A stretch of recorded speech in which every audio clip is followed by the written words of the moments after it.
¿Qué tal? ¿Cómo estás? Te doy la bienvenida nuevamente acá. Bienvenido a ti que te estás ahorita conectando, a ti que estás ahí pendiente, ¿verdad? De lo que vamos a hablar este día. Te doy la bienvenida a este lugar, a mi mesa espiritual. Te saluda la pastora Janet Enríquez. Y vamos entonces a hablar en este momento de la palabra de Dios. Y el tema, ¿verdad? Que se titula este mensaje es: no te lleves la gloria. Amén. No te lleves la gloria. Y vamos a ir allá, acompáñame por favor, al libro de Isaías 42:8. Isaías 42:8 dice: yo Jehová, este es mi nombre, y no daré mi gloria, ni mi alabanza a esculturas. Amén. Vamos a leerlo otra vez. Dice: yo Jehová, este es mi nombre, y no daré mi gloria, ni mi alabanza a esculturas. Bien, estamos hablando allá. Vamos a orar primeramente para que sea Dios que sea utilizando mis labios, ¿verdad? Para que sea palabra de Él, ¿verdad? Que salga en este momento. Así que acompáñame. Gracias, bendito Dios. Ya estoy aquí nuevamente por orden tuya, Señor, hablando aquí enfrente de mis hermanos, de mis amigos, de todas las personas que puedan escuchar mi voz, Señor. Ya estoy aquí por mandato tuyo para predicar esta palabra que tú me has otorgado en este momento. Gracias, bendito Dios. Te ruego que prepares los corazones, que esta semilla quede bien cimentada en aquellos corazones que están escuchando mi voz y que no se pierda, Señor. Y utiliza mis labios en este momento, que no sea yo la que hable, sino que seas tú a través de mí. Gracias, Cristo Jesús. Amén y amén. Muy bien, dice ahí: no te lleves la gloria. Amén. Bien, aquí nuestro Dios, ¿verdad? Está diciendo, está Él remarcando, ¿verdad? Que Él es Jehová, que Él es el Dios todopoderoso, el Dios omnipotente, el único Dios. Y dice: yo soy, ¿verdad? Cuando dice yo soy Jehová, está diciendo: yo lo firmo, ¿verdad? Yo soy Jehová, este es mi nombre, dice, y mi gloria no la voy a compartir, o sea, la alabanza con esculturas. Cuando hablamos de esculturas estamos hablando de imágenes, ¿verdad? Estamos hablando de imágenes, pero también estamos hablando de personas. Muchas veces nosotros no idolatramos imágenes, pero sí idolatramos personas, ¿verdad? Y de ello, pues el Señor, pues aquí está recalcando, ¿verdad? Todo aquello que ocupa un lugar, ¿verdad? Que le corresponde a nuestro Dios, un lugar primordial, ¿verdad? Un lugar, que se coloca en un lugar en vez de nuestro Dios, que se adora, que se alaba, que se exalta, en vez del nombre de Dios. Eso se llama idolatría. Amén. Entonces, por eso dice aquí, Él está recalcando: yo soy Jehová, este es mi nombre, y no daré a otro, ¿verdad?, la alabanza, no lo va a compartir con esculturas. Ahora bien, ¿de qué vamos a hablar ahora? Vamos a hablar acerca del libro de Hebreos. Dios me ha pedido en este momento, ¿verdad?, que hablemos acerca de este libro. Dios me hizo la interrupción de una serie que estamos llevando referente a la soledad, pero ya vas a ver que tiene algo parecido, ¿verdad? Tiene algo en relación. Y vamos a hablar, ¿verdad?, que allá en los Hebreos, cuando se escribió el libro de los Hebreos, es parte de las cartas universales, ¿verdad? No se le conoce un escritor en sí específicamente, pero sí menciona ahí que había cierto problema y que el escritor de Hebreos lo que estaba tratando era, ¿verdad?, aquella situación que tenían estas personas en ese momento, y es que se estaban aislando, dice ahí, ¿verdad?, la historia, que ellos se sentían aislados por una persecución. Además, se sentían oprimidos por las pruebas y pensamientos adversos, y estaban cayendo en desaliento. Y esto estaba estancando su progreso espiritual. ¿A qué se te parece eso que acabamos de decir? Esa problemática que estaba sucediendo ahí. ¿A qué se te parece? A eso que estamos hablando acerca de la soledad, ¿verdad? Porque la soledad está hablando de un aislamiento. ¿Y por qué estas personas se estaban aislando? Por una persecución que estaba aconteciendo en la iglesia en ese entonces. Y dice que estaba cayendo en desánimo, ¿verdad? Estaban cayendo en aquella situación, ¿verdad?, de estancamiento. No podían crecer espiritualmente porque estaban estancados. Esto tiene relación con lo que hemos estado hablando en estos días atrás. Y el Señor pues me dice: mira, espérate, vamos a hablar de este libro ahora. Vamos a hablar de este libro. Y estamos aquí ahora obedeciendo a la voz de Dios. Y es que el objetivo principal era ese, de evitar la apostasía, ¿verdad?, en que podía caer esta iglesia. ¿Por qué? Porque en ese momento, recordemos, dice ahí que estaban oprimidos, ¿verdad?, por todo lo que podían decir otras personas. Estaban oprimidos por esos pensamientos adversos, esos pensamientos de personas, ¿verdad? Que no estaban de acorde, ¿verdad? Lo que es la palabra de Dios, estaban oprimidos por los señalamientos, estaban oprimidos por la persecución, estaban aislados por lo que estaba aconteciendo y eso podía venir y provocar la apostasía. ¿Y qué significa la apostasía? Es venir y negar la fe. Eso significa la apostasía, negar la fe, en lo que tú creías, ¿verdad? Tú la niegas, tú dices, no, eso no era cierto lo que yo decía. Entonces cuando viene esto, viene a esa situación de la apostasía, un enfriamiento total, ¿verdad? En lo que era la iglesia, y eso es lo que se quería, lo que se pretendía evitar, lo que se quería evitar en este momento. Y el segundo punto era venir y darle el lugar que le corresponde a nuestro Señor Jesucristo como sumo sacerdote. Y ahí es donde me voy a enfocar ahorita, en darle el lugar a nuestro Dios que le corresponde. Y para ello pues vamos a ir leyendo, ¿verdad? Esos versículos del libro de Hebreos. Vamos a ir leyendo el libro de Hebreos y vamos a ver la superioridad de Jesús, porque no hay nadie como Él, ¿verdad? Yo he puesto por aquí interrogantes. ¿Quién es el jefe? ¿Quién es el jefe? Amén. ¿Quién es el jefe? ¿Quién es el que está a cargo de todo? ¿Quién es la autoridad máxima, verdad, de la iglesia? ¿Quién es la autoridad máxima? ¿Quién es el jefe? ¿A quién debemos de obedecer? ¿A quién debemos de pedir dirección? ¿A quién debemos de buscar en cada momento cuando necesitamos ayuda? ¿Quién es el jefe? Y eso es lo que vamos a ver ahorita, ¿verdad? ¿Quién es el jefe? Así que, en primer lugar, aquí está haciendo énfasis, ¿verdad? Este escritor de Hebreos, nos dice acá la palabra de Dios, que Jesús es superior a los profetas. Jesús es superior a los profetas y está allá en el 1, 2, 3 y lo vamos a leer. El 1, 2, 3 dice así. Dios habiendo hablado muchas veces y por muchas maneras en otro tiempo a los padres por los profetas, en los postreros días, dice, nos ha hablado por el Hijo, a quien constituyó heredero de todo y por quien asimismo hizo el universo, el cual siendo el resplandor de su gloria y la imagen misma de su sustancia, a quien sustenta todas las cosas por la palabra de su poder, habiendo efectuado la purificación de nuestros pecados por medio de sí mismo, se sentó a la diestra de la majestad de las alturas. Amén. Entonces aquí está diciendo en esta porción bíblica que antes, ¿verdad? Cuando no estaba nuestro Señor Jesucristo, cuando no había venido todavía a este mundo, hablaba por medio de los profetas. Ellos eran los que se encargaban de traerle el mensaje de Dios al pueblo. A Dios les hablaba específicamente a estas personas, a los que nosotros conocemos como profetas, a los que hemos mencionado como por ejemplo el profeta Elías, el profeta Ezequiel, el profeta Daniel, el profeta Isaías, Jeremías, todos ellos son profetas, o sea, Jeremías, o sea, los profetas menores y los mayores que nosotros los clasificamos, a todos ellos Dios pues les otorgó ese mensaje para poderlo atraer a la iglesia en ese entonces. Pero acordémonos de que hace poco hablábamos de esos 400 años de silencio, que en esos 400 años de silencio no hubo profeta, no hubo quien hablara, hasta que vino nuestro Señor Jesucristo, que es el que empezó, ¿verdad?, a dar este mensaje de parte de Dios. Y Él pues, dice acá, Él está diciendo, hasta ahora nos habla a través del Hijo, ahora nos habla a través, ¿verdad?, de Jesucristo, y eso nos está haciendo mención acá la palabra de Dios en este instante. Está instituyendo que la palabra, ¿verdad?, de Dios ahora es la base de todo. Además dice ahí que es el resplandor de su gloria. Ahí lo dice en el versículo 3, que Él es el resplandor de su gloria. Lo vemos allá en Juan 14, 9, dice, ¿has visto al Padre? Si has visto a mí, has visto al Padre. ¿Verdad? ¿Por qué? Porque Jesucristo venía a exteriorizar todo lo que el Padre es. Tal vez no en imagen, no en la apariencia, pero sí en la esencia de lo que Jesucristo era. Vino a representar lo que es nuestro Padre Jehová, y por eso dijo, ¿has visto a mí? Entonces has visto al Padre, porque dice ahí que Él era el resplandor de su gloria. Amén. Él era el resplandor de su gloria. Además de todo eso, dice que era imagen misma de su sustancia. O sea, la gloria, vamos viendo cómo es la forma de la representación, y vamos viendo que es la imagen también de su misma sustancia, cuando vemos allá en Juan 1:1 que dice, en el principio el verbo, y el verbo era con Dios, y el verbo era Dios.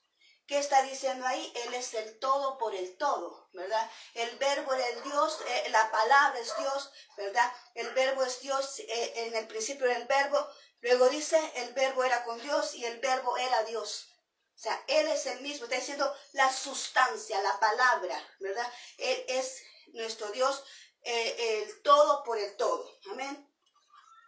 ¿Qué más dice ahí? En el versículo 3 está diciendo que sustenta todas las cosas por la palabra, por su poder, ¿verdad? La palabra de su poder. Lo vemos allá un ejemplo en Mateo 4:4 cuando le dice, ¿verdad? Al enemigo cuando está siendo tentado le dice, escrito está, ¿verdad? Escrito, se lo vamos a leer, ¿verdad? Para que podamos comprender bien qué fue lo que le dijo ahí en Mateo 4:4. Vamos a buscarlo, lo vamos a leer, para que veamos de que Él sustenta toda la palabra escrito está, ¿verdad? Le refutó 3 veces al enemigo en esa tentación. Le dice en el 4:4 y le respondió y le dijo, escrito está, no solo de pan vivirá el hombre, sino de toda palabra que sale de la boca de Dios. Ahí Él está diciendo, sí, el alimento es importante, el alimento material es necesario, pero no hay cosa más esencial, más importante que pueda alimentar nuestra alma, que es la palabra de Dios, que es lo que se sustenta, porque en ella hay poder, en ella está esa potestad, ¿verdad? Para liberar, para sanar, para venir y consolar. La palabra de Dios lo es todo, la Biblia, lo que contempla la palabra de Dios, ¿verdad? Que es nuestra palabra, la Biblia, ¿verdad? Que es lo que contempla la palabra de Dios, es la que trae, ¿verdad? Toda esa ayuda espiritual que nosotros necesitamos. Amén. Entonces, por eso dice ahí, ¿verdad? Que Él sustenta todas las cosas por medio de su palabra. Además, en Filipenses 2:8 podemos ver que Él purificó nuestros pecados. Él se hizo humano, ¿verdad? Él se hizo humano. Él vino y se humilló, siendo Dios, se humilló y se hizo pecado, dice la palabra de Dios. Siendo Él perfecto, se hizo pecado. ¿Para qué? Para que nosotros fuéramos tener esa salvación y vida eterna.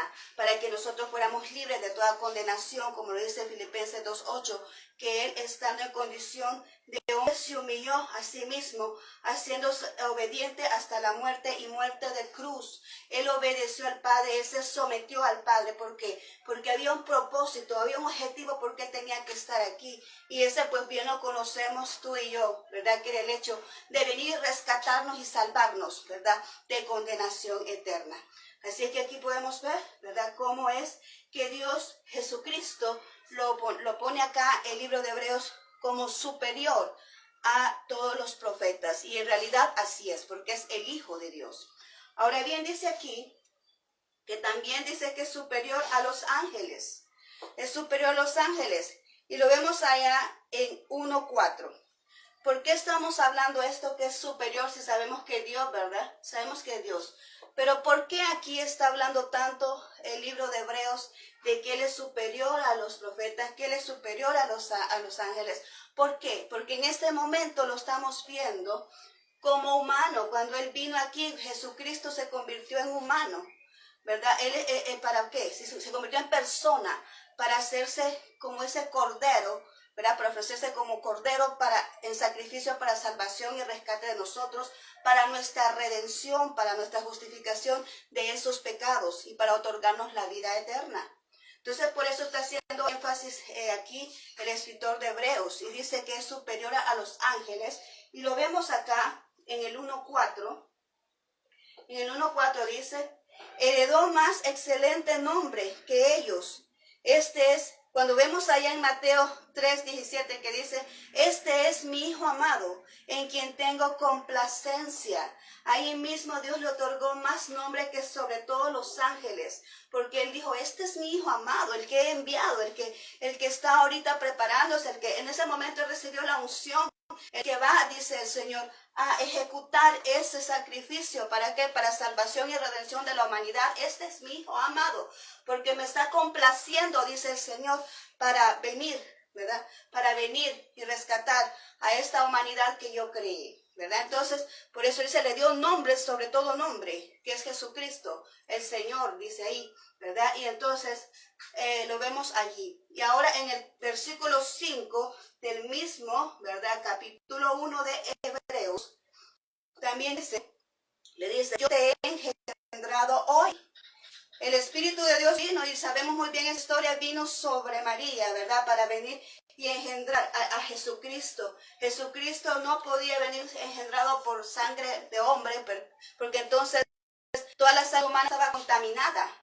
Desde el principio de Adán y Eva, la sangre humana está contaminada. Ahí es donde portamos el pecado. En nuestra sangre es donde está el pecado. Toda persona que nace, ¿verdad?, viene contaminado con pecado. Es por eso, ¿verdad?, que es necesario reconocer a Jesús para que podamos ser limpios de todo pecado. Y en este momento dice que Él lo engendró a través del Espíritu Santo. Fue que puso la semilla en María. No podía ser contaminada, tenía que ser una sangre limpia, una sangre pura que pudiera limpiar el pecado de toda la humanidad. Y eso fue lo que hizo nuestro Señor Jesucristo en ese momento, ¿verdad? Cuando dijo, yo te he engendrado hoy. Y además le dice en el 6, adórenle todos los ángeles. Dios le dijo a él, adoren todos los ángeles a mi Hijo, a Jesucristo. Adórenle todos los ángeles. En el versículo 8 dice que Él tiene un trono eterno y que su cetro es de equidad, su reino es de equidad, es de justicia. En el versículo 9 dice que es ungido por Dios con óleo de alegría. Vemos acá que dice que es óleo, que está ungido con óleo de alegría. Y vemos acá en Isaías 61:3, ahí encontramos también esa palabra que dice óleo de alegría y dice manto también, ¿verdad? Pero hay una diferencia, porque el manto nosotros lo portamos por encima, pero el óleo es un material donde se plasma, donde los pintores ocupan el óleo para poder plasmar ahí su arte. Entonces dice que tiene un óleo de alegría, o sea, una esencia de Él, o sea, que es portador. Él es el óleo de alegría. Amén. Él es el óleo de alegría.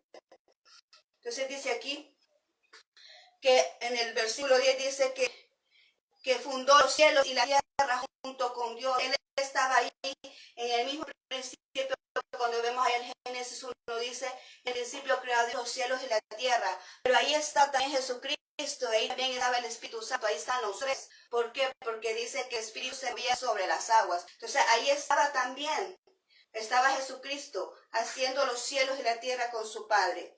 Y además dice en el versículo 13 que lo sentó a la diestra para colocar a sus enemigos bajo sus pies. Y está diciendo, ¿a quién de los ángeles? Le dice la pregunta, ¿a quién de los ángeles se les ha dado ese honor como se le dio a Jesucristo de decirle todo esto? De poderle decir, tú eres mi Hijo amado, el que tiene derecho al trono, el que tiene el cetro de justicia, el que está sentado a la diestra, el que he puesto hasta que ponga a todos tus enemigos bajo tus pies.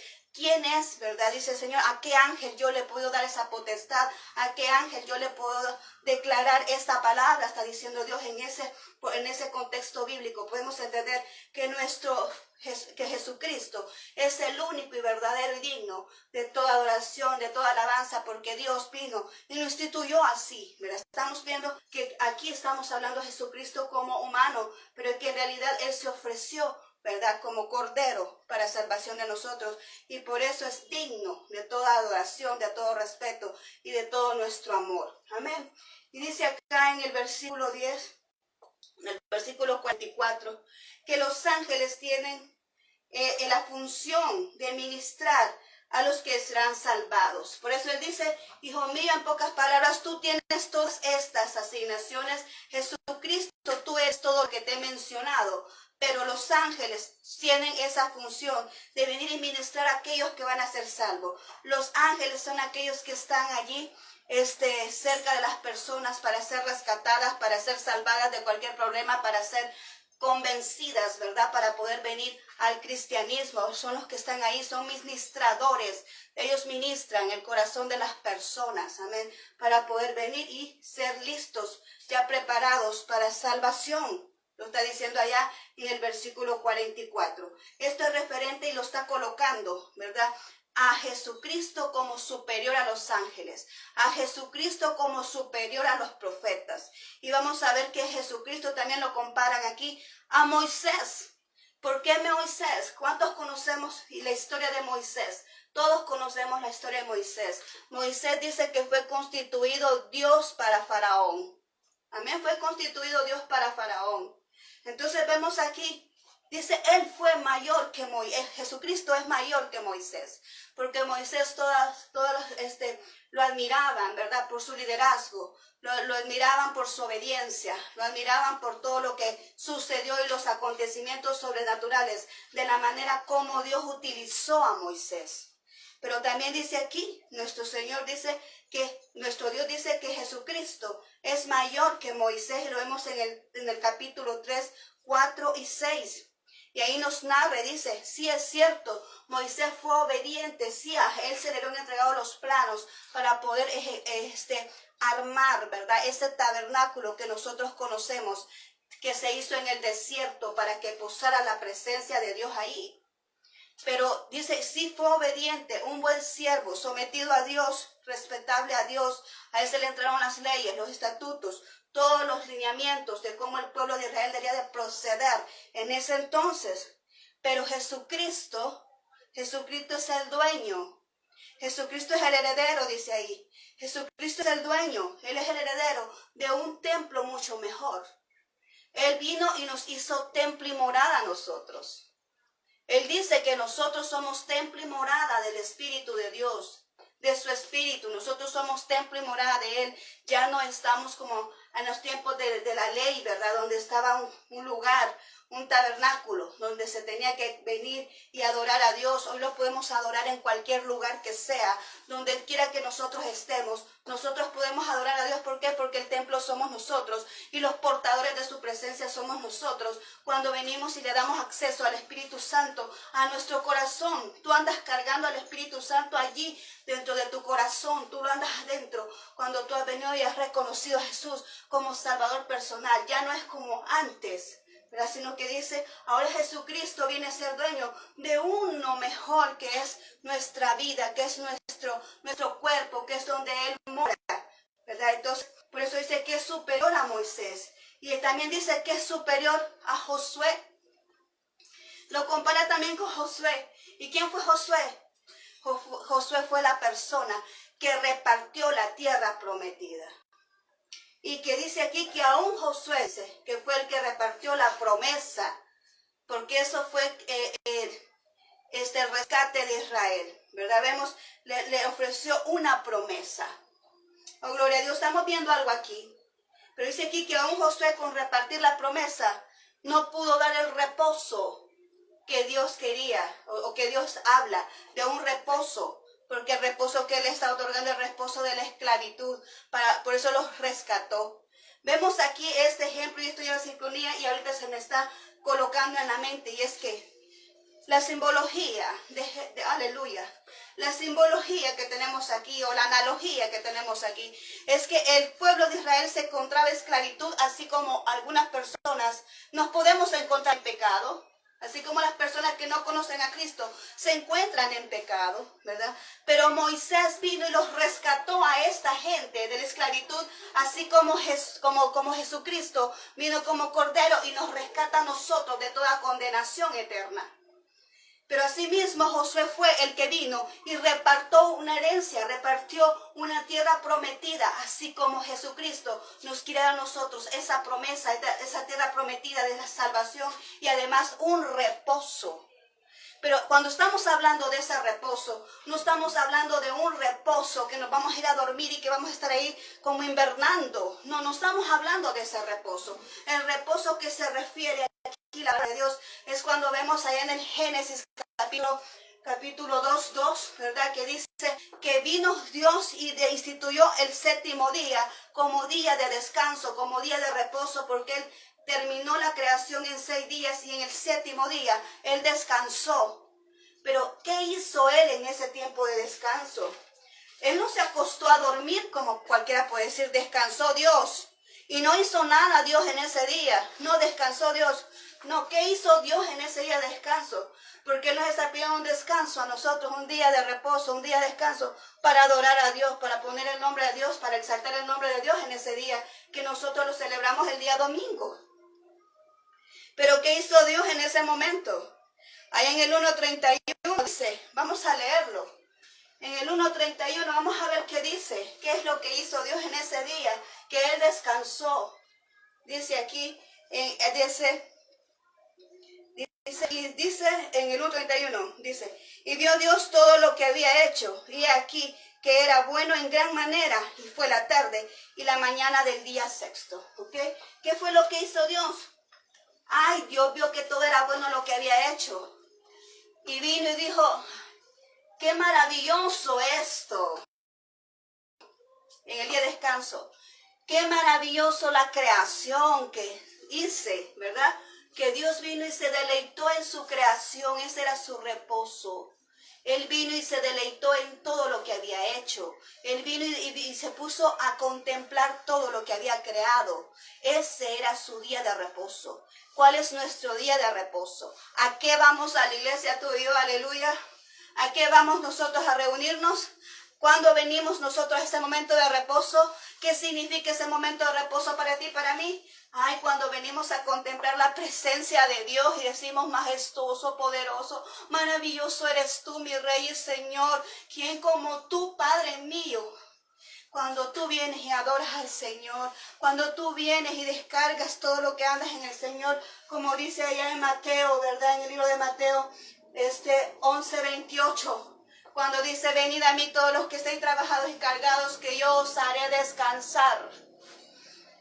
Es ahí en ese lugar, de ese lugar santísimo, de ese lugar en la presencia de Dios, donde tú descansas de todo lo que te carga, de todo lo que te agobia, de todo lo que te aflige. Es allí donde te va la soledad, es ahí donde se te va todo el sufrimiento, es ahí donde tú agarras nuevas fuerzas, es ahí donde tú vienes y tienes dirección de Dios. Cuando tú vienes y descansas en Dios, cuando tú vienes y descargas todo lo que te agobia, todo lo que te acarga, vienes y lo pones en las manos de Dios, tú descansas. Y de ese reposo es el que Dios se refiere. Ese es el reposo que Dios dice. Ese es el reposo que Él menciona.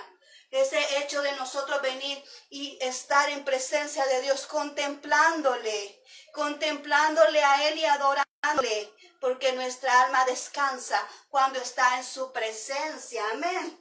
Entonces ese es el reposo que Él está hablando y Él quiere que tú reposes hoy. Él quiere que tú vengas. Oh, Dios mío. Hay alguien que está cargado. Hay alguien que está agobiado aquí. Hay alguien que va a escuchar esto o que está escuchando, que está cargado, está agobiado, no sabe qué hacer con lo que está aconteciendo, no sabe qué hacer con lo que está viviendo. Tiene que tomar una decisión ahora y no sabe qué decisión tomar. Mira, ven a la presencia de Dios. Ven a Él y Él te va a dar la respuesta. Ven y descarga lo que estás sintiendo. Ven a Él y descarga aquello que te está agobiando y vas a encontrar ese reposo, ese descanso para tu alma. Te vas a sentir más tranquilo para que puedas tomar esa decisión que Dios te va a dar a conocer en ese momento de intimidad con Él. Amén, aleluya. Gracias al Señor. ¿Qué más dice? Es superior a qué? Es superior a los profetas, es superior a los ángeles, es superior a Moisés, es superior a Josué, pero también es superior a los sacerdotes, a todos aquellos ministros, a todos los que predicamos la palabra, a todos los que venimos y dirigimos un pueblo. Él, Jesucristo, es superior a todos nosotros. Amén. Y dice acá, ¿verdad? Lo vemos desde el 4:14 hasta el 5:10. Dice que Él fue el tentado en todo, pero sin pecado. Como humano fue tentado en todo. Como humano vemos la tentación que Él tuvo. Como humano fue tentado en todo, pero Él se consagró, se mantuvo. Él fue tentado en todo, pero sin pecado, porque tenía que ser un cordero limpio, sin mancha, que se ofreciera en esa cruz. Amén. Dice que se ofreció a sí mismo como cordero. Él mismo se ofreció. Allá en el tiempo de Moisés se alistaba un cordero y era Aarón, el sumo sacerdote de esa época. Y tenían que escoger el mejor cordero, el perfecto, el que no estuviera no tuviera ninguna, ¿cómo se llama eso? Que fuera perfecto, que estuviera en buen estado, ¿verdad? Ese cordero. Entonces, y que tenía que ser ofrecido ¿para qué? Para expiación de pecados. Cada año tenían que venir y ofrecer un cordero para que Dios perdonara los pecados del sumo sacerdote y también de todas las familias de cada uno de los israelitas. Eso era antes, pero hoy después que vino Jesucristo, Él mismo es el Cordero, Él mismo se ofreció de Cordero, Él mismo se ofreció en esa cruz para que tú y yo fuéramos rescatados de esa condenación. Quiero que tú veas esto que está pasando aquí. Quiero que tú veas lo que Dios te está diciendo hoy, que Él mismo se ofreció como Cordero sin mancha para venir y rescatarnos de ese pecado. Además dice que es superior a los sacerdotes. ¿Por qué? Porque Dios lo declaró así. Fue declarado por Dios. Él lo instituyó. Dice que lo instituyó sumo sacerdote por Melquisedec. Amén. Él fue instituido sumo sacerdote. Y además no hay otro, ¿verdad? No hay otro mediador entre él. Vamos a leer 1 Timoteo 2:5. Vamos a leerlo porque quiero que tú veas esto. Porque tú puedes decir, bueno, es que yo no sé cómo hacer, ¿verdad? Para venir y buscar a Dios. Vamos a ver 1 Timoteo 2:5, dice, porque hay un solo Dios y un solo mediador entre Dios y los hombres. ¿Quién? Jesucristo, hombre. Aleluya. Hay un solo mediador entre Dios y los hombres. No es que tú vienes y dices, ayúdeme a orar por esto, yo quiero que usted ore por mí, yo quiero que usted haga esto por mí. Mire, es que no hay nadie que te pueda ayudar, ¿sabes por qué?